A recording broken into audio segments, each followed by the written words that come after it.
साथियों, इसके लिए भारत बेसिक्स पर जोर दे रहा है।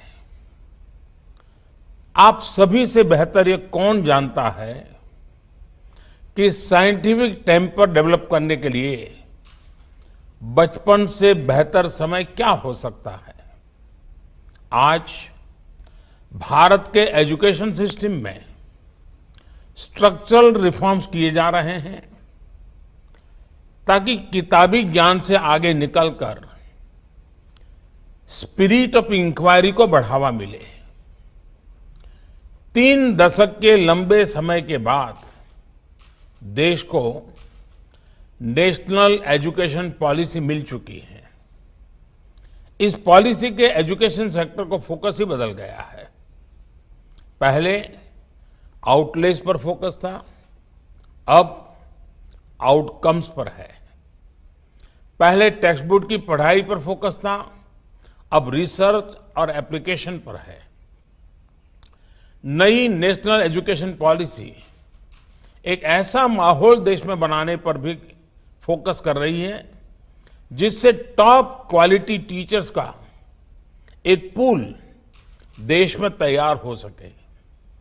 ये अप्रोच हमारे नए और उभरते साइंटिस्ट को भी मदद करेगी, एनकरेज करेगी। देवी और सज्जनों, एजुकेशन सेक्टर में जो ये बदलाव किए जा रहे हैं, इनको कॉम्प्लीमेंट करने के लिए अटल इनोवेशन मिशन भी शुरू किया गया है।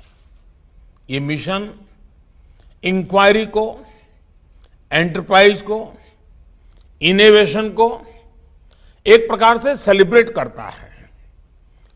इसके तहत देश भर के अनेक स्कूलों में अटल टिंकरिंग लैब्स तैयार किए जा रहे हैं जो इनोवेशन के नए प्लेग्राउंड सिद्ध हो रहे हैं। इन लैब से हमारे स्कूलों में साइंस से जुड़ा इंफ्रास्ट्रक्चर बेहतर हो रहा है।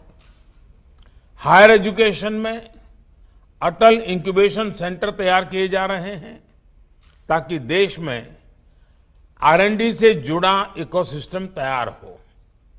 इसी तरह ज्यादा और बेहतर इंजीनियरिंग कॉलेज, ज्यादा IITs बनाने पर भी बल दिया जा रहा है। साथियों, क्वालिटी रिसर्च के लिए सरकार prime ministers research fellowship scheme को भी चला रही है। इसका लक्ष्य है कि जो देश का बेस्ट टैलेंट है उसे अपनी पसंद की रिसर्च करने में और सुविधा मिले। देश की सभी IITs, सभी IISERs, बेंगलुरु के इंडियन इंस्टीट्यूट ऑफ साइंस और कुछ सेंट्रल यूनिवर्सिटीज और NITs में ये स्कीम स्टूडेंट्स को काफी आर्थिक मदद दे रही है। देश के अन्य रिकॉग्नाइज्ड इंस्टीट्यूट और यूनिवर्सिटी में पढ़ रहे छात्र छात्राओं को इसका लाभ मिल सके, इसके लिए 6-7 महीने पहले स्कीम में कुछ बदलाव भी किए गए हैं। साथियों, बीते कुछ महीनों से मेरी अनेक साइंटिस्ट से चर्चा हुई है। हाल में ही भारत ने वैभव समिट भी होस्ट की थी। महीने भर चली इस समिट में पूरी दुनिया से भारतीय मूल के वैज्ञानिकों और रिसर्चर्स को एक मंच पर इकट्ठा किया गया। इसमें करीब 23,000 साथियों ने हिस्सा लिया। 700 घंटों से भी ज्यादा की डिस्कशन हुई। मेरी भी अनेकों साइंटिस्ट से बातचीत हुई। इस बातचीत में ज्यादातर 2 चीजों पर बल दिया। ये 2 बातें हैं, ट्रस्ट और कोलैबोरेशन। देश आज इसी दिशा में काम कर रहा है। All our efforts are aimed at making India the most trustworthy center for scientific learning. At the same time, we want our scientific community to share and grow with the best of global talent. No wonder India has become very active in hosting and participating in hackathons. They are held in India and abroad. It gives both exposure and opportunity to our scientists. साथियों, science और technology तब तक अधूरी है जब तक इसका benefit और एक्सेस हर किसी के लिए संभव ना हो। बीते 6 साल में युवाओं को अवसरों से कनेक्ट करने के लिए देश में साइंस एंड टेक्नोलॉजी के उपयोग का विस्तार किया है। साइंस एंड टेक्नोलॉजी अब भारत में अभाव और प्रभाव की खाई को भरने का एक बड़ा ब्रिज बन रही है। इसकी मदद से पहली बार गरीब से गरीब को भी सरकार के साथ, सिस्टम के साथ सीधा जोड़ा है। डिजिटल टेक्नोलॉजी से सामान्य भारतीयों को ताकत भी दी है और सरकारी सहायता की सीधी तेज डिलीवरी का भरोसा भी दिया है। आज गांव में इंटरनेट यूजर्स की संख्या शहरों से ज्यादा है। गांव का गरीब किसान भी डिजिटल पेमेंट कर रहा है। आज भारत की एक बड़ी आबादी स्मार्टफोन आधारित ऐप से जुड़ चुकी है। आज भारत ग्लोबल हाईटेक पावर के इवोल्यूशन और रिवोल्यूशन दोनों का सेंटर बन रहा है। साथियों, भारत अब विश्व स्तरीय शिक्षा, स्वास्थ्य, कनेक्टिविटी, गरीब से गरीब तक, गांव-गांव तक पहुंचाने के लिए हाईटेक सॉल्यूशंस बनाने और अपनाने के लिए तत्पर है। भारत के पास हाईटेक हाईवेज के लिए डेटा, डेमोग्राफी, डिमांड और इन सबको संभालने के लिए संतुलन और संरक्षण देने के लिए डेमोक्रेसी भी है। इसलिए दुनिया आज भारत पर इतना भरोसा कर रही है। साथियों, हाल में डिजिटल इंडिया अभियान का और विस्तार करने के लिए पीएम वाणी स्कीम भी शुरुआत की गई है। इससे पूरे देश में पब्लिक स्पेस में सबके लिए क्वालिटी वाईफाई कनेक्टिविटी संभव हो जाएगी। इसका सीधा लाभ साइंस को भी होगा, क्योंकि देश के गांव का युवा भी दुनिया की बेस्ट साइंटिफिक नॉलेज को आसानी से हासिल कर पाएगा। साथियों, हमारे देश में water scarcity, pollution, soil quality, food security जैसी अनेक चुनौतियां हैं, जिनका आधुनिक हल साइंस के पास है। हमारे समंदर में जो वाटर, एनर्जी और फूड का खजाना है, उसे तेजी से एक्सप्लोर करने में भी साइंस की बड़ी भूमिका है। जिस तरह हमने स्पेस के सेक्टर में सफलता पाई, वैसे ही हमें डीप सी के क्षेत्र में भी सफलता पानी है। भारत इसके लिए डीप ओशन मिशन भी चला रहा है।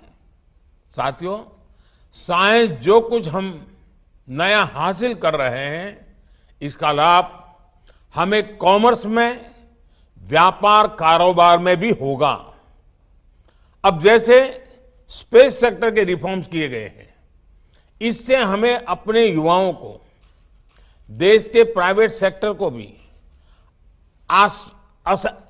आसमानी नहीं, असीम अंतरिक्ष की बुलंदियां छूने के लिए एनकरेज कर रहे हैं।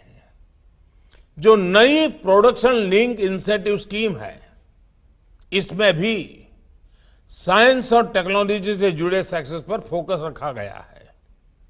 ऐसे कदमों से साइंटिफिक कम्युनिटी को बल मिलेगा, साइंस और टेक्नोलॉजी से जुड़ा इकोसिस्टम बेहतर होगा। इससे इनोवेशन के लिए ज्यादा रिसोर्स जनरेट होंगे। इससे साइंस और इंडस्ट्री के बीच पार्टनरशिप का एक नया कल्चर तैयार होगा। चाहे हाइड्रोजन इकोनॉमी हो, ब्लू इकोनॉमी हो या फिर आर्टिफिशियल इंटेलिजेंस का उपयोग हो, नए कोलैबोरेशन से नए रास्ते निकलेंगे। मुझे विश्वास है कि ये फेस्टिवल साइंस और इंडस्ट्री के बीच स्पिरिट ऑफ कोऑर्डिनेशन और कोलैबोरेशन को नया आयाम देगा। Currently the biggest challenge facing science may be a vaccine for COVID pandemic. However, this is a challenge for now. The biggest long-term challenge science faces is to attract high-quality youngsters and retain them. Often, the domain of technology and engineering seems more attractive to the youth than pure science. However, for any country to develop, it needs science to power it. Because, as they say, what is called science today becomes the technology of tomorrow and engineering solution later. So, the cycle must start with attracting good talent into our science domain. For this, the government has announced scholarship at various levels, but it needs a big outreach from within the science community as well. The excitement surrounding Chandrayaan mission was a great starting point. We saw lot of interest from youngsters. Our future scientists will come from there. All we need to do is inspire them. Friends, through this gathering, I want to invite the global community to invest in India, to Indian talent and innovate in India. India has the brightest minds. India celebrates a culture of openness and transparency. The government of India stands ready to address any challenge and improve the research environment here. साथियों, विज्ञान व्यक्ति के अंदर के सामर्थ्य को, व्यक्ति के भीतर जो भी बेस्ट है, उसे बाहर लाता है। यही स्पिरिट हमने कोविड वैक्सीन के लिए काम करने वाले हमारे वैज्ञानिकों में देखी है। हमारे वैज्ञानिकों ने कोरोना के विरुद्ध लड़ाई में हमें आगे रखा है, बेहतर स्थिति में रखा है। साथियों, 2000 वर्ष पूर्व महान तमिल संत और समाज सुधारक तिरुवल्लुवर जी ने जो सूत्र वाक्य, जो मंत्र दिए गए थे, वो आज भी उतने ही सटीक है, रिलेवेंट है। उन्होंने कहा था, in sandy soil when deep you delve you reach the springs below, the more you learn the freer streams of wisdom flow. यानी रेतीली धरती में जितना गहरा आप खोदते जाएंगे, एक दिन पानी तक जरूर पहुंचेंगे। ठीक वैसे ही जैसे आप जितना ज्यादा सीखते जाएंगे, एक दिन ज्ञान के, बुद्धिमत्ता के प्रवाह तक जरूर पहुंचेंगे। मेरा आप सभी से आग्रह है, सीखने की इस प्रक्रिया को, लर्निंग के प्रोसेस को कभी मत रुकने दीजिए। जितना आप सीखेंगे, जितना आप अपनी स्किल्स को डेवलप करेंगे, उतना ही आपका भी विकास होगा और देश का भी। यही स्पिरिट आगे समृद्ध होती रहे। साइंस भारत के, पूरी दुनिया के विकास को ऊर्जा देती रहे। इसी कामना, इसी विश्वास के साथ आप सभी को बहुत बहुत शुभकामनाएं। Thank you very much.